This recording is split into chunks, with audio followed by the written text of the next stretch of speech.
नमस्कार.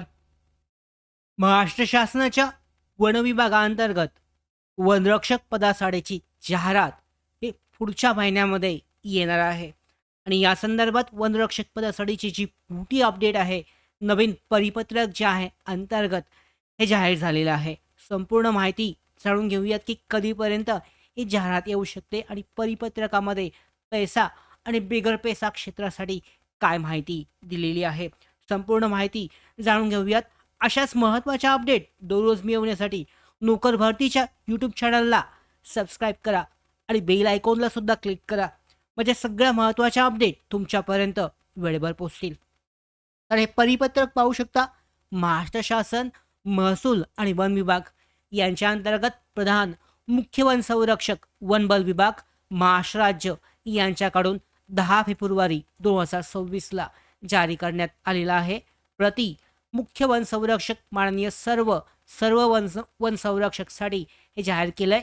विषय आहे माननीय सर्वोच्च न्यायालयाने पेसा क्षेत्रातील पदभरती संदर्भात आपण या अगोदर जी आर पाहिला होता. शासन निर्णय सुद्धा मार्गदर्शक सूचनांसाठीचा जाहीर केलेला होता आणि या याचिकेवर दिनांक 6 जानेवारी 2025 आणि 17 नोव्हेंबर 2025 रोजी दिलेल्या निर्णयाच्या अनुषंगाने पेसा क्षेत्रातील 17 संवर्गांसाठी पदभरतीबाबतच्या या मार्गदर्शक सूचना आहेत. पैसा आणि बिगर पैसा क्षेत्रातील सगळी पदभरती ही राबवली जाणार आहे. तर काय अपडेट आहे? महाराष्ट्र वन विभाग वनरक्षक भरती प्रक्रियेची सुरुवात पुढच्या महिन्यामध्ये होण्याची शक्यता आहे. महाराष्ट्र वन विभागातील वनरक्षक, ज्यांना वन संरक्षणाचे प्राथमिक जबाबदार अधिकारी म्हणून ओळखलं जातं, ही पदभरतीची पूर्ण प्रक्रिया आता सुरू झाली असून ही प्रक्रिया सर्वोच्च न्यायालयाच्या निर्णयानंतरनं वेगवान झाली आहे आणि पदांची जाहिरात ही लवकरच प्रसिद्ध होणार आहे. त्यामुळे उमेदवारांना तयारीसाठी पुरेसा वेळ हा मिळणार आहे, कारण ही प्रक्रिया पारदर्शक आणि माननीय न्यायालयाच्या मार्गदर्शनानुसार चालवली जाते. महत्त्वाचं परिपत्रक आहे मुख्यालयाचं. 16 फेब्रुवारीला महाराष्ट्र शासन, महसूल आणि वन विभाग, प्रधान मुख्य वन संरक्षक, वन बल प्रमुख, नागपूर यांच्या मुख्यालयातून परिपत्रक हे जाहीर झालं आहे आणि हे परिपत्रक पेसा क्षेत्रातील पदभरती संबंधीबाबतच्या मार्गदर्शक सूचना या देण्यात आलेल्या आहेत. हे महत्त्वाचं का आहे? तर हे परिपत्रक 2023च्या पदभरतीबाबतच्या अनुभवावरून, जसे वनरक्षक असेल, तलाठी असेल, इतर शिकलेल्या यामध्ये जी धड्यांवर यावर आधारित आहे. त्यामुळे आता पाहू शकता यावर लवकरच निर्णय जो आहे हा घेतला जाईल. पेसा क्षेत्राचा काय निर्णय होता सर्वोच्च न्यायालयाचा? तर पेसा म्हणजेच पाहू शकता panchayat extension to scheduled areas act, म्हणजे हा कायदा जो आहे अधिसूचित आदिवासी क्षेत्रातील जे शेड्यूल एरिया आहेत, स्थानिक स्वराज्य यांच्यासाठी दिलं जातं आणि ज्यात स्थानिक रहिवाशांना प्राधान्य मिळतं. अशा पेसा क्षेत्रातील जे यामध्ये उमेदवार असतील त्यांच्यासाठी यापूर्वी पेसा क्षेत्रातील सर्व पदे ही 100% अनुसूचित जमाती एसटी, शेड्यूल ट्राईब्स उमेदवारांना राखीव होती. तर सर्वोच्च न्यायालयाने 6 जानेवारी 2025 आणि 17 नोव्हेंबर 2025 रोजी याचिकांवर निर्णय दिला, ज्यामुळे पेसा क्षेत्रातील भरतीचं नियम हे बदलले आहेत. तर यामध्ये काय झालंय? न्यायालयाने जे निर्णय दिलेत, पेसा क्षेत्रातील पदभरती संदर्भात दिलेल्या निर्णयानुसार 50% पेक्षा जास्त एसटी, शेड्यूल ट्राईब लोकसंख्या असलेल्या गावा क्षेत्रात 50% पदे ही पेसा क्षेत्राला आणि उरलेली 50% बिगर पेसा क्षेत्राला. म्हणजे पाहू शकता कसा नियम झालाय. पूर्वीचा नियम काय होता? 2023च्या अगोदर पेसा क्षेत्र 50% एसटी आणि 100% एसटी उमेदवारांना यामध्ये जागा होत्या. आता नवीन नियम काय आहे? तर 50% पेसा क्षेत्र आणि 50% बिगर पैसा, अशा पद्धतीने हा 2025 नंतरचा नवीन नियम न्यायालयाच्या निर्णयानंतर जाहीर झालाय.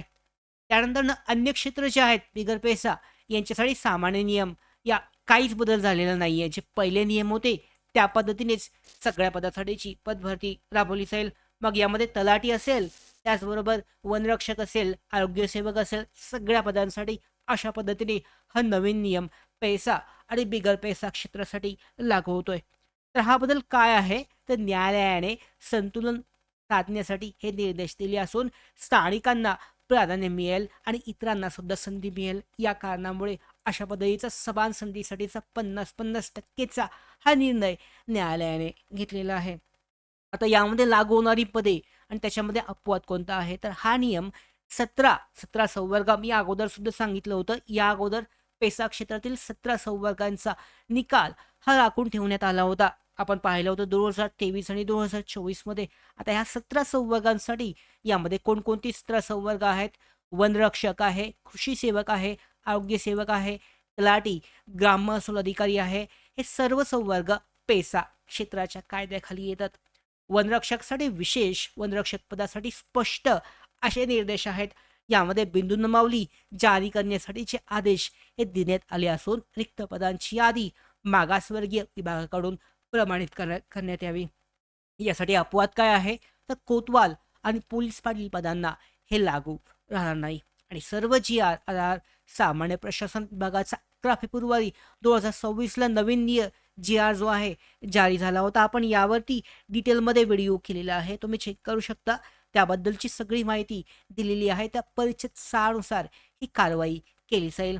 आता भरती प्रक्रिया महत्वाचं म्हणजे वनरक्षक पदासाठीची जाहिरात ही कधीपर्यंत येऊ शकते, स्टेप बाय स्टेप गेलो तर सगळ्यात पहिल्यांदा बिंदू नमावलीसाठीचे आदेश राज्य शासनाकडून देण्यात आलेले आहेत आणि या अंतर्गत कोर्टाकडून तर पूर्णपणे क्लीन चिट निर्णय झालेला आहे. त्या कारणामुळे बिंदू नमावली मागासवर्गीय कक्षा विभागाकडून प्रमाणित केली जाईल आणि त्याचं कारण पेसा क्षेत्रातील रिक्त पदांची अचूक संख्या यामुळे त्यांना माहिती पडेल. त्यानंतर मागणीपत्र सादर केले जाईल. रिक्त पदांची मागणी कार्यालयात सादर केली जाईल. त्यामुळे विभागीय मंजुरीसाठी यामध्ये तयार होतील. त्याच्यानंतर मान्यतेसाठी प्रस्ताव जो आहे हा राज्य शासनाकडे पाठवला जाईल. सगळ्या पदांसाठीचे रिक्त पदांची आकडेवारी जाहीर करून जेव्हा या आकडेवारी प्राप्त होईल तेव्हा सुद्धा या आकडेवारीबाबतची माहिती आपण डिटेलमध्ये अशीच व्हिडिओद्वारे घेणार आहोत. आता हा मान्यतेसाठी प्रस्ताव पाठवला राज्य शासनाकडे तर यासाठी पदभरतीसाठी अर्थ विभागाची मंजुरी दिली जाईल आणि त्यानंतर बिंदू नमावली सगळी प्रक्रिया पूर्ण झाल्यानंतर अखेर जाहिरात येईल आणि अपेक्षित जाहिरातीची तारीख जी आहे ही पुढच्या महिन्यामध्ये म्हणजे मार्च महिन्यामध्ये येण्याची सगळ्यात जास्त शक्यता आहे. आता प्रक्रिया याची परीक्षा कोण घेण्याची शक्यता आहे, तर या अगोदर आपण सांगितलं होतं तलाठी MPSC कडे जाण्याची शक्यता असली तरी वनरक्षक हे TCS कडे जाण्याची शक्यता आहे. जवळजवळ 99% निश्चित आहे की TCS कडे ही परीक्षा घेतली जाईल. यामध्ये अशा पद्धतीने ही स्टेप बाय स्टेप प्रक्रिया असेल.